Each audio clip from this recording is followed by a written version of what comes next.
primero que debemos ver que a continuación del estómago sigue el intestino delgado. Se divide en dos partes, una inmóvil y otra móvil. La parte inmóvil es la primera porción que se denomina duodeno, seguida de dos porciones que son el yeyuno y el ilion. El yeyuno y el ilion aproximadamente mide el yeyuno 100 a 110 centímetros y le sigue el ilion de 150 a 160 centímetros. La primera porción se denomina yeyuno y la última porción se denomina ilion. Se extiende desde el ángulo de Treitz hasta la válvula iliocecal, la parte móvil del intestino. El duodeno es la primera porción del intestino delgado que es fija a la pared posterior. Aquí observamos unas diapositivas donde vamos a ver que aquí está el esófago, el pilar derecho del diafragma, el pilar izquierdo del diafragma, el tronco celíaco, la arteria mesentérica superior, la segunda porción del duodeno, tercera porción del duodeno, cuarta porción del duodeno, el ángulo de Treitz, aquí está el ángulo de Treitz y al final sigue el yeyuno. Entonces es importante conocer la relación que existe en esta zona. La parte inmóvil del intestino delgado está muy relacionado con otras estructuras nuevas. El intestino delgado tiene cuatro capas: la mucosa, la submucosa, la muscular y una capa serosa. Está irrigada por las arterias, que vienen ramas de la arteria mesentérica superior. Son ramos yeyunales y ramos iliales. El yeyuno con las yeyunales y las iliales con el ilion. Su principal función del intestino delgado es la absorción de nutrientes. Casi en todo el intestino se absorbe de todo, pero hay áreas más especializadas, como las últimas porciones están especializadas en absorber vitamina B12 y sales biliares. Las primeras porciones, hierro. Entonces, en algunas cirugías, cuando resecamos grandes segmentos de estas áreas de intestino delgado, se tiene que reemplazar este tipo de vitaminas, hierro, calcio de por vida. Aquí vemos nuevamente la relación del duodeno. Se extiende desde el píloro hasta el ángulo de Treitz, mide 20 centímetros. Tenemos la primera porción, segunda, tercera y cuarta porción. Aquí vemos que está relacionado con lo que es la cabeza del páncreas. Aquí vemos el conducto pancreático principal que se desemboca en la ámpula mayor. Vemos aquí el conducto pancreático accesorio que desemboca en la ámpula menor. Por arriba vemos la arteria esplénica que da ramas al vaso. Acá abajo observamos la vena mesentérica superior. Acá vemos la arteria mesentérica superior. Acá vemos el ángulo de Treitz y a continuación el yeyuno. Como ven, es una estructura bastante compleja la parte del duodeno. Es por eso que no hacemos muchos procedimientos sobre el duodeno. El duodeno lo dejamos tranquilo. A continuación, en el abdomen, vamos a ver que cuando abrimos no vemos el duodeno. Y hemos visto que se necesitan maniobras para ver la segunda, la tercera, la cuarta porción del duodeno. Vamos a ver hacia arriba el diafragma, el hígado, la parte izquierda del lóbulo, el estómago, el colon, el ciego, el colon ascendente, el colon transverso, el sigmoides, el yeyuno y el ilion. Si ustedes ven, el yeyuno es un poquito más grueso que el ilion. Entonces existen diferencias. Si nosotros vemos, el yeyuno es más grueso y el ilion es más delgado. El yeyuno tiene mayor cantidad de pliegues. ¿Ven acá los pliegues? Porque absorbe más, mientras el ilion tiene menos cantidad de pliegues. La irrigación del yeyuno es organizada y por arterias gruesas. La irrigación del ilion es por arterias desorganizadas y delgadas. Entonces hay una diferencia particular. En el intestino delgado móvil, que es el yeyuno ilion, tiene dos partes. Una parte mesentérica, esta, y una parte antimesentérica, que es esta, que es libre. Donde hacemos las anastomosis, normalmente es en el borde antimesentérico, es decir, el borde contrario a donde se fija la pared posterior. Este borde mesentérico transporta aquí están las arterias, las venas, los linfáticos, y en este otro es libre para hacer las anastomosis. Su principal función, sí es verdad, la absorción, pero como entran muchos alimentos del exterior, también tiene una función inmunitaria. Identificamos bastantes alergenos, antígenos a nivel de esta localización. Es muy difícil estudiar el intestino delgado con un examen de gabinete. Solamente la radiografía nos sirve cuando el paciente tiene alguna patología. La única forma de estudiar el intestino delgado en toda su extensión sería a través de esto, que es una cámara fotográfica. Es una pastilla cámara fotográfica que tú te glutes. Y entonces en todo su trayecto va sacando fotos. Saca de 3.000 a 7.000 fotos y ahí puedes ir estudiando el intestino delgado. De otra manera es muy difícil. La patología que se asienta más comúnmente en el intestino delgado es la obstrucción. Puede ser una obstrucción extraluminal, es decir, de afuera, una obstrucción intrínseca de la pared intestinal o una obstrucción intraluminal dentro del lumen intestinal. Las extraluminales son las más comunes por ser adherencias, hernias. Las menos comunes son las obstrucciones intrínsecas, es decir, tumores primarios de la pared. Sí hay obstrucciones intraluminales por cálculos, enterocolitos, cuerpos extraños y besoares. ¿Qué es un besoar? Es una sustancia que ingieres que no es digerible. No se puede digerir. Por ejemplo, cabello. Eso sería un tricobesoar. Puede consumir tierra. Fitobesoar. Puede consumir uñas. Onicobesoar.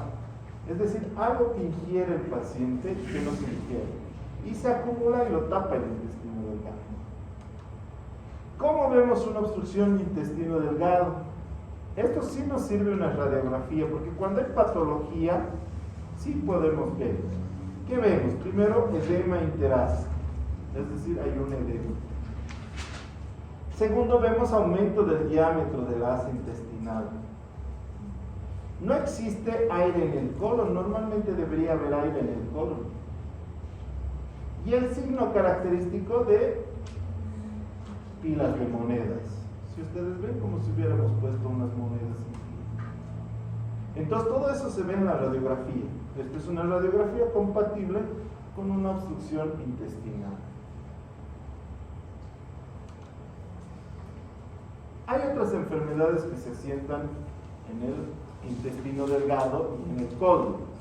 Son las enfermedades inflamatorias intestinales. Dos patologías, la enfermedad de Crohn y la colitis ulcerosa. Muy difíciles de diferenciar. La enfermedad de Crohn es una enfermedad inflamatoria transmural. Clínicamente da dolor abdominal, diarrea y pérdida de peso. No se trata quirúrgicamente la enfermedad de Crohn en un inicio. Se trata con antibióticos, corticoides y dieta elemental químicamente definida. Otra patología que se asienta en el intestino es la persistencia del conducto ónfalo-mesentérico, traducido en un divertículo de Meckel.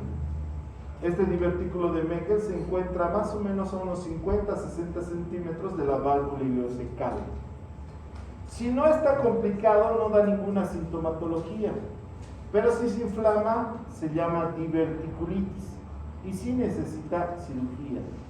El único problema es que el divertículo de Meckel da una sintomatología de diverticulitis muy parecido a apendicitis y a veces se logra confundir. ¿Qué otros procedimientos quirúrgicos hacemos en el intestino delgado? Hacemos enterotomía. Si nosotros vemos el origen etimológico de la palabra enterotomía, quiere decir corte de intestino delgado. ¿Para qué? Para explorar, resecar tumores, ocluir su luz, anastomosis, como parte de otro procedimiento mayor. ¿Qué quiere decir enterotomía? Corte del intestino delgado, nada más, solamente corte. Ahí está el corte, ¿ven? Ahí está el corte. Podemos hacer enterectomía. ¿Qué quiere decir enterectomía? Resección de un segmento de intestino delgado. ¿Por qué? Por heridas, por gangrena o infarto, hernias estranguladas, lesiones tumorales, lesiones ulcerosas. Es decir, vemos un segmento del intestino delgado que no recupera y en vez de recuperarse vuelve necrótico, tenemos que resecarlo. Entonces agarramos y resecamos. Esta es una intusosuscepción, es decir, el intestino delgado se ha metido dentro del intestino delgado y se ha obstruido. Esto es una resección de ese segmento. ¿Por qué? Porque está necrosado. A veces el intestino delgado se perforaba, especialmente en el ilio. ¿Qué patología? La fiebre tifoidea hace esto, la salmonelosis. Actualmente no, porque tenemos ciprofloxacina y otros medicamentos que fácilmente controlan la enfermedad. Las necrosis por trombosis mesentérica, trombos al mesenterio y se necrosa el intestino delgado. Lo malo que son segmentarias, ven aquí necrosado, aquí y aquí. ¿Cuál segmento reseca? Es por eso que le llamamos a veces trombosis cementéricas. No se puede hacer mucho. Obstrucciones. Antes, muy común por enteroparasitosis. ¿Qué se hace? Primero fijamos la circulación. Hacemos una delimitación, colocamos las pinzas y cortamos. Y después se hace una anastomosis, puede ser término terminal o término lateral. Enterectomía. Otro procedimiento, enterostomía. ¿Qué quiere decir? Abocamiento del intestino delgado a la pared abdominal. ¿Para qué? Para alimentación, para descompresión, como parte de otro procedimiento mayor, protección de anastomosis. La enterostomía puede realizarse a diferentes niveles. Puede realizarse en yeyuno y será yeyunostomía. Puede realizarse en ilio y será iliostomía.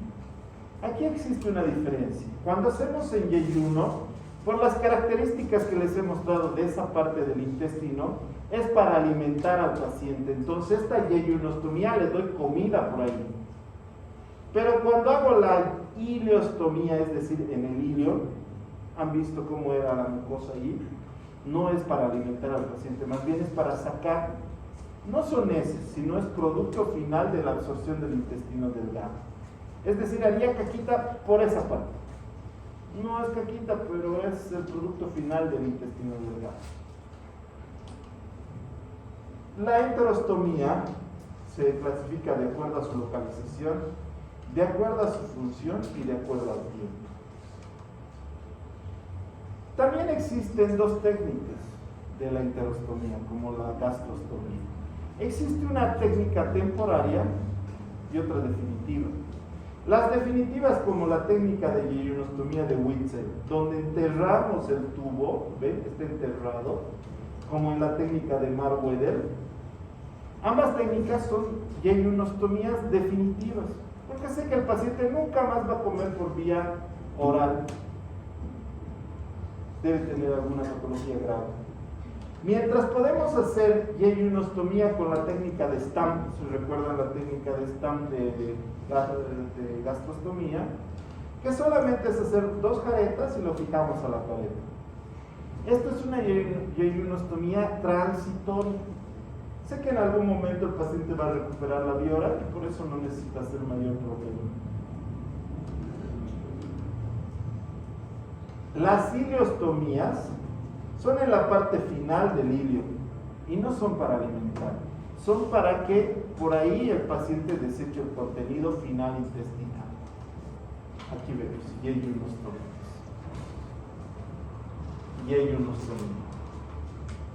¿Qué complicaciones tienen las yeyunostomías, ileostomías? Puede haber incontinencia, obstrucción intestinal, peritonitis.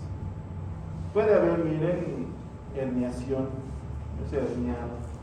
¿Y ahora qué hago? Puede haber infección o reacción inflamatoria, porque el contenido intestinal es agresivo para la piel.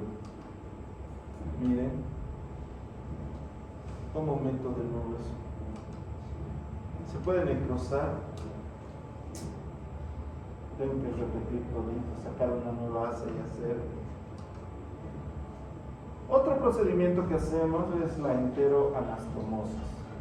Origen etimológico: anastomosis, unión del intestino delgado. Puede ser término terminal o laterolateral.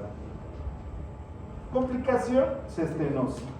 Complicación: se fistuliza. Entonces, el médico elige cuál de las técnicas. Ambas tienen complicaciones. La anastomosis puede ser manual, es decir, con las manos suturamos.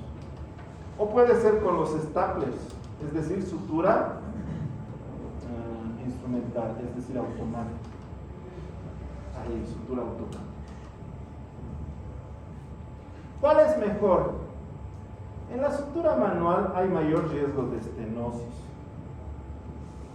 En la sutura instrumental es más caro, es el único contraindicado. Nada más. ¿Qué complicaciones? En la enteroanastomosis puede haber muy probablemente fístulas. Y como sale a la pared, a la cavidad, daña muy fácilmente la piel. Es decir, ¿dónde voy a arreglar esto? ¿Cómo voy a arreglar eso? Si toda la cavidad, la pared abdominal está dañada. Entonces es un drama la enteroanastomosis cuando falla. Además, que como hurgamos todo el intestino delgado, hay mucho riesgo de hacer bridas y adherencias. La brida es la unión de dos tejidos. Entonces aquí tenemos un tejido y se une por una brida. La adherencia es cuando se unen los dos tejidos. Una brida, una adherencia. Ambas son resultados de una inflamación peritoneal, una reacción al movimiento que hacemos. En algunas personas es muy severa y en otras no aparece, no sabemos por qué. Si las adherencias y las bridas complican la vida del paciente, se tiene que hacer operaciones de fijación de intestino delgado. Fijamos el intestino delgado a través de la cirugía de Noble, que es suturar serosa con serosa, y fijamos ahí el intestino. O puede ser la operación de Chay Phillips, ponemos un hilo, seda a través del meso y lo fijamos igual. La cosa es inmovilizar esa parte del intestino.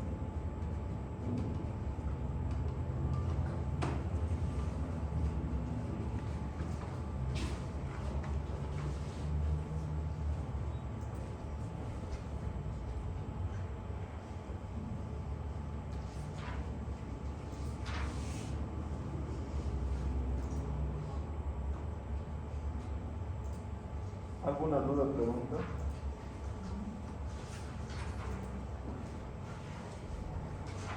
Bueno, no sé por qué estábamos tan atrasados por ustedes, pero ya estamos en tono con la apendicitis.